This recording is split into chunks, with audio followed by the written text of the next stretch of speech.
In Star Wars Hunters, there is an ability combination that will basically destroy everything. After you unlock all the points for your loadouts, there is one combo for J3DI which is going to give you the edge on the battlefield when using it correctly.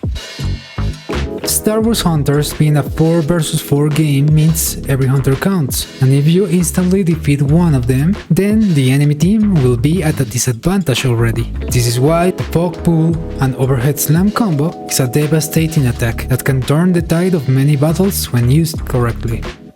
To begin, go to your loadout settings, and there you will spend your points as follows. Fog pull, hold 5, so you get stunned for 1.5 seconds. 1.5 seconds in which the enemy can't do absolutely anything.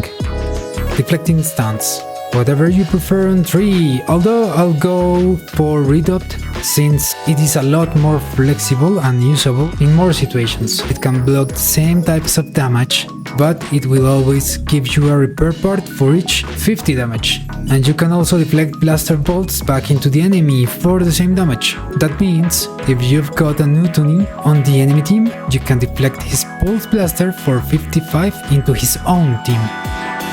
Finally, overhead slam with smite 4 will be the way to go for that 10 extra damage, which is critical for dealing with other J3DIs. I will explain further in detail afterward. I'd recommend using Autofire for this, since on mobile it takes slightly more time to go from abilities to attacks without a controller, unlike Switch or PC. Practice this in training mode until you get it right. First, use your fog pull ability. It will deal 10 contact damage. You've gotta be patient and wait for it to lock at first, although when you practice more, you can get it even faster. After this, pull the enemy towards you and let J3DI do an attack. Right after it connects, you immediately need to go for the overhead slam. So ready? And let the other attack connect for 210 damage total, before the enemy can move. Why in that order, you may ask? Once you pull an enemy and you are using Autofire, J3DI will go immediately for the melee attack, since he notices the opponent is in range. Then you will use your overhead slam, since it is the most important damage here, and then let him finish with another melee attack or 2, depending on the enemy hunter. The idea with this ability is to try to stay in your teammates for it to work even more effectively, as a stunned opponent is an easy target for anyone. So even if you have a full HP Grozz and your ability alone cannot defeat him, your teammates will help with the easy extra damage. You mostly should avoid tanks as J3DI and go for the key targets that cannot escape being stunned. Sprocket, Zaina, Imara, Sentinel and Utooni in that order. It doesn't mean you shouldn't go for other hunters, so let me explain further. If you're enjoying the video, don't forget to give a huge like to support the channel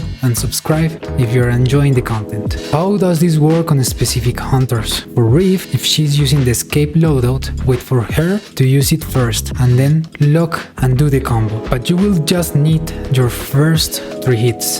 The pull damage for 10, the melee attack for 40 and the overhead slam for a total of 170 damage. If you go against a Rieve that is not using escape, it is the best scenario for you since she needs to be up close to attack, and that will give you easy opportunities to defeat her. Skora will do the same if she has her flee ability. You must wait for her to use it so you can finish her. These two could be the hardest to pull as their mobility is very good and they are both small targets. Mostly Skora will be taking cover and staying away from the battle, making her the most dangerous counter for this combo. With Sentinel, once you pull him in, you should avoid his shield, go around and hit him from behind. You may need to hit him one more time since your first melee attack could hit the shield. With all this, he might still survive with little HP in a 1 vs 1 situation, so you need to proceed immediately with your block. If he uses his melee attack and you are using readout, you might get a repair part depending on his loadout. He might also try to shoot you, so if that happens, keep blocking or go for the melee attack, depending on the situation.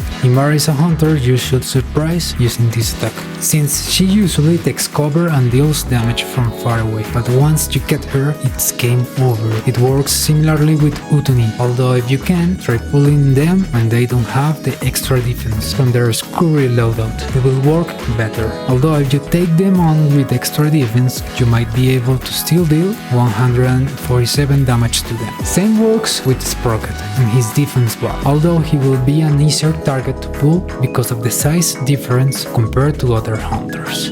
Zaina can have high mobility. It is always important to surprise her. A good Zaina player will take cover when they see J3DI trying to use pull. For Slingshot, you should wait for him to be without his shield and do the most damage you can, as you might not defeat a full HP one with this. He will return for HP or try to attack you. In this case, you can follow up with your block or attack depending on the situation. With Grozz, you will make him use his healing ability and then he becomes an easier target. But as I said before, you should avoid tanks. Of course, if your teammates surround you, that is the best situation. Anyone that gets pulled in and stunned is practically defeated.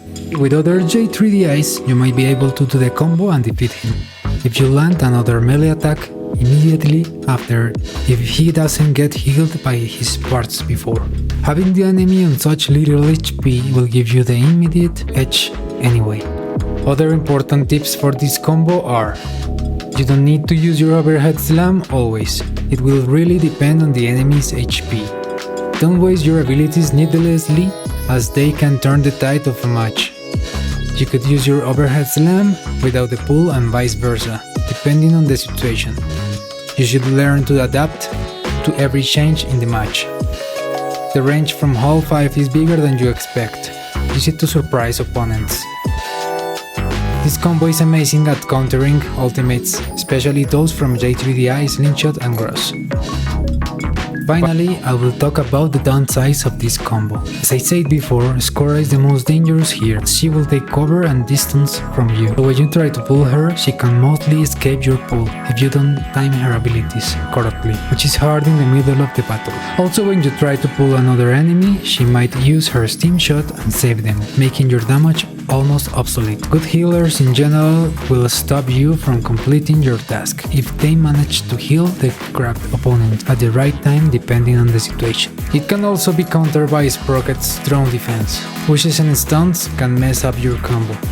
The pull is not very precise, so it might pull opponents nearby instead of the ones you aim at. Another counter to this ability is players who move a lot, since it is not as precise. It might miss, and you will be pulling the air. Using your pull against unstoppable loadouts such as Grozz in B45 and Imara C85 is also a bad idea, as you cannot pull them while they are invulnerable. Finally, there is a bug that rarely happens, and it will stun you as well, making this ability cursed. So there you go, it is cursed, and it will get you defeated when stunned and having the biggest head in the galaxy. This was it for today, hunters. If you enjoyed the video, don't forget to give a huge like to support the channel and subscribe if you are enjoying the content. This is Kellen here, see you around, my friends.